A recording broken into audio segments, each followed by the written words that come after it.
So Lloyd McCarthy, Associate Principal at KTA, presenting our project for Preston South Primary School. On behalf of KTA, I acknowledge the traditional owners of the lands on which we meet and the land on which the project sits, the Wurundjeri Wurundjeri of the East Kulin Nation. We pay our respects to elders past and present and acknowledge sovereignty has not been ceded. We recognise the ongoing connection, knowledges and rights of First Nations people and hold the responsibility to advocate for justice, equity and healing at our core. So starting off, also acknowledging that there was a landscape on this site which was destroyed and taken over, upon which we arrive in 2020 to do a school project. The site sits on Hotham Street, just south of Bell Street in Preston, down from Bell City, the former Panch Hospital. The site has been a public school since 1878 and is understood to be the longest continuous use state-run education facility in Victoria. The school has sadly experienced two significant fire events which destroyed much of the fabric, the first 1968 and then in 2009. The entry to the school is off Hotham Street to the west, characterised by four significant 120-year-old English elms planted by students as part of the once popular Arbor Day.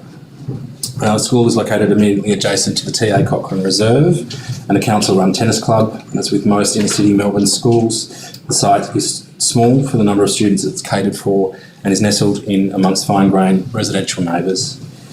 From here, I'm going to present the design under three broad interlinked themes. The first, civic contribution, then sustainable goals, and finally the teaching and learning model.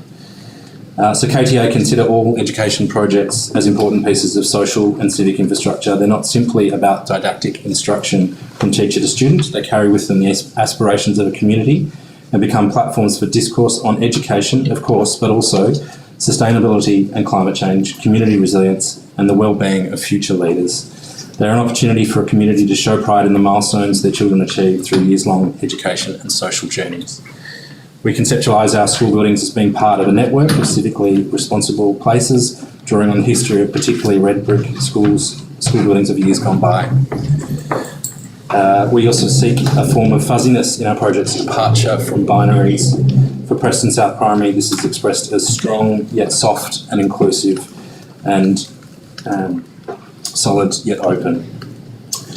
The site, as KTA found it, was characterised by loose and leaky and awkward arrangement of existing structures set around the only remaining school building to have survived both fires and a suite of relocatable buildings.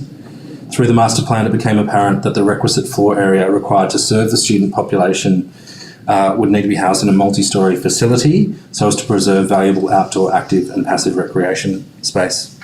Site planning established the strategy to selectively edit out 6 of the most awkward buildings from the site and replace them with a new consolidated footprint 3-storey building, resulting in the completion of the street edge along Hotham Street. The design of the new 3-storey brick building pays homage to the immediate context of the campus, the neighbouring terrace houses. The red brick party walls of these inform the east and west facades. The distinctive red brick piers pick up on the vertical rhythm in combination with the perforated metal screens, their depth creating fins to manage east and west sunlight. Adjacent to the street and alongside the elms, the piers form an entry loggia, creating a welcoming arrival experience and providing a scaffold for community activities here as a backdrop for the student-produced Bollywood film Aniko's Sapna. At other times used for mini fetes and art stalls. So sustainable goals for people and planet. Early discussions between KTA, the VSBA, our client, and the Preston South Primary School, particularly their principal, resulted in the ambitious decision to design the new building to Passivhaus standards to best reflect the ethics of the school community. This endeavour wasn't merely about creating a new building, it was a testament to the school's commitment to fostering positive change. The school's education philosophy, embedded in actively teaching the United Nations Sustainable Development Goals, laid the foundation for this journey.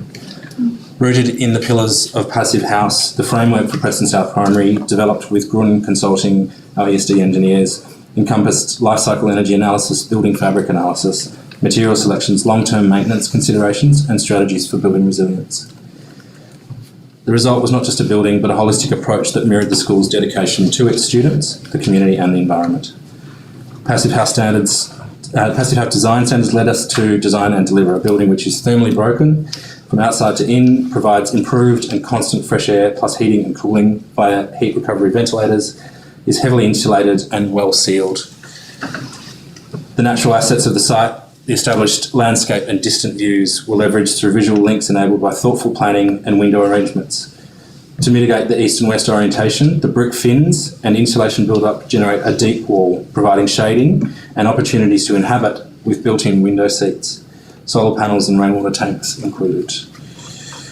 To the teaching and learning model, the vertical building maximised space for various education needs, incorporating specialist science space, administration, reception and staff areas on the ground floor, while on level 1 and 2, a mixture of collaborative informal and outdoor learning areas offer a variety of options for teaching and learning practices. The indoor environment prioritises long-term health and well-being, emphasising connections between indoor and outdoor spaces, ample natural light, outside air provision, as mentioned, and the use of natural materials with low embodied energy.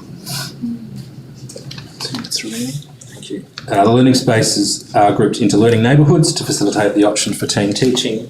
Spaces are purposeful and varied, allowing inclusivity for students with varying education, sensory and emotional needs. Spaces were developed to work hard to perform more than one function. Here, a stair with a large landing can be used for small group work, like practicing for a presentation back to the class. Outdoor learning spaces further the options, allowing messy activities for teaching and learning to benefit from being upstairs and outside. Full height fall protection via stainless steel mesh allows unencumbered views. Built-in timber bench seats, timber soffits and planters soften these spaces, while the reading of these outdoor spaces and strategic editing out of the screening elements signals active teaching and learning to the community through an engaging facade. I'd like to thank the KTA team involved in this project, to the client and our consultant team, and to the Institute and you.